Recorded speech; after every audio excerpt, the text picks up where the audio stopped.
প্রিয় দর্শক, আজকে 21শে জুলাই 2026 রোজ মঙ্গলবার। আমরা দেখবো তরকারি বাজারে কি অবস্থা। পেঁপে কত বলছে ভাই? এটা 900 অথবা 1000 টাকা বলতেছে জানা মতে। কত বলছে ভাই আজকে?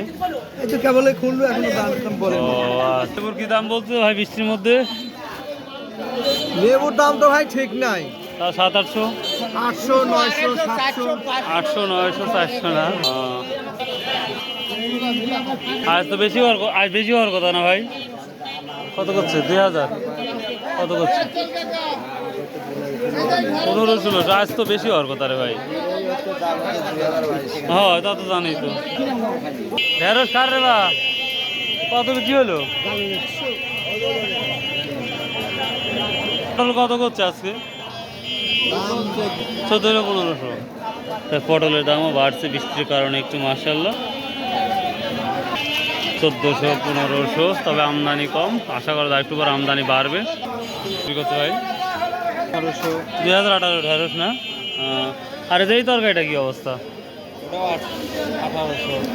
1800 টাকা মন। এটাও দাম বাড়ছে না? বাহ, এটার দামটাও বাড়ছে, মাশাআল্লাহ। কে রে বা, তোমার কইলি কত করছে রে বা? করলা 3000 টাকা করছে না? দেখ মাশাআল্লাহ, অনেক দিবার দামটা একটু বেশি দেখতে পাচ্ছি। বেগুনের দামটাও বেশি, মেবি হবে 1000 টাকা 1200 টাকা। বেগুনের দামের কি অবস্থা? বেগুন দাম কত করছে কাকা? বেগুন কেরবা বেগুন আজ কত করছে কাকা? 1800। 2000 আছে ভালোটা? 2022।